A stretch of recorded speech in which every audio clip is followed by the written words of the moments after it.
السلام علیکم ورحمۃ اللہ وبرکاتہ نحمدہ ونصلی علی رسولہ الکریم اما بعد۔ آج ہم سورہ ملک کی آیت نمبر 22 دیکھیں گے، جس کے ورڈ ٹو ورڈ میننگ کچھ اس طرح سے ہیں۔ آفامئی، کیا پھر جو یمشی چلتا ہے، مکبن اوندھا، علی وجہہ اپنے چہرے پر، اہدا زیادہ ہدایت یافتہ ہے، امن یا جو یمشی چلتا ہے، سویّ سیدھا، اعلیٰ پر، صراط مستقیم سیدھے راستے پر۔ اس کی اردو ٹرانسلیشن کچھ اس طرح سے ہے، کیا پھر جو شخص اپنے منہ کے بل گرتا ہوا اوندھا چلتا ہے وہ زیادہ ہدایت یافتہ ہے، یا وہ جو سیدھے راستے پر سیدھا چلتا ہے؟ اس آیت میں دو طرح کے انسانوں کا کمپیریزن کیا گیا ہے۔ ایک وہ جو دیکھے بغیر، زندگی کا کوئی گول سیٹ کیے بغیر بس چلتے جا رہے ہیں، صبح اٹھتے ہیں، کمانے نکل جاتے ہیں، خرچ کرتے ہیں، کھاتے پیتے ہیں اور موج مستی میں رات کو سو جاتے ہیں، اور بس یہی ان کی زندگی ہے۔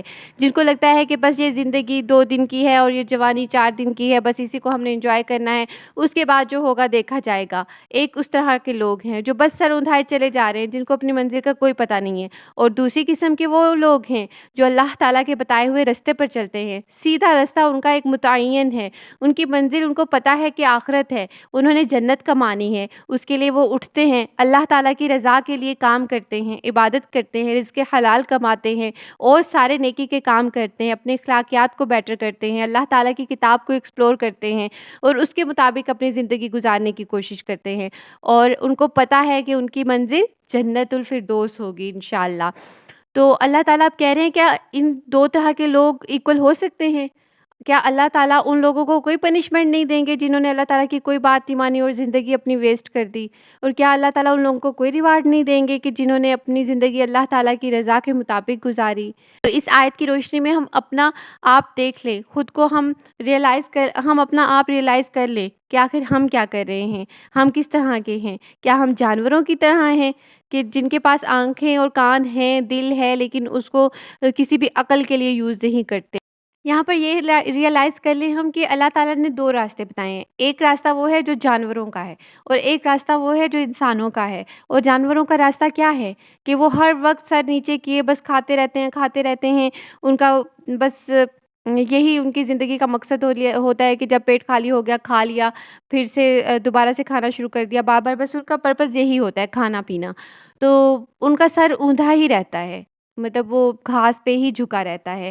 لیکن اس کے مقابلے میں جن کا پرپس ہوتا ہے زندگی کا، وہ انسان ہیں جو 2 پاؤں پہ ہیں اور کھڑے ہیں اور سیدھا چلیں گے۔ اور سیدھا چلنے کے لیے ان کو قرآن پاک کی روشنی کی ضرورت ہے، اور وہ روشنی جو حاصل کر لیتا ہے اس کی لائف پرپس فل بنتی ہے اور اس کی آخرت بھی سنور جاتی ہے۔ اللہ تعالیٰ استقامت کے ساتھ ہمیں سیدھا رستہ پر چلنے کی توفیق عطا فرمائے، آمین ثم آمین۔ آپ نے اس آیت سے کیا سیکھا، اور اس آیت سے ریلیٹڈ کوئی اور پوائنٹ آپ کے مائنڈ میں ہو تو ضرور شیئر کریے گا، میرے نالج میں اضافہ ہو اور مجھے بہت خوشی ہوگی۔ اگر ویڈیو پسند آئے تو اپنے فرینڈز اینڈ فیملی کے ساتھ ضرور شیئر کیجیے گا، کیونکہ ہمیں نہیں پتا ہمارا کون سا پوائنٹ کسی کو پسند آ جائے، اس کے دل میں گھر کر جائے اور اس کی زندگی ہدایت پا جائے۔ السلام علیکم ورحمۃ اللہ وبرکاتہ۔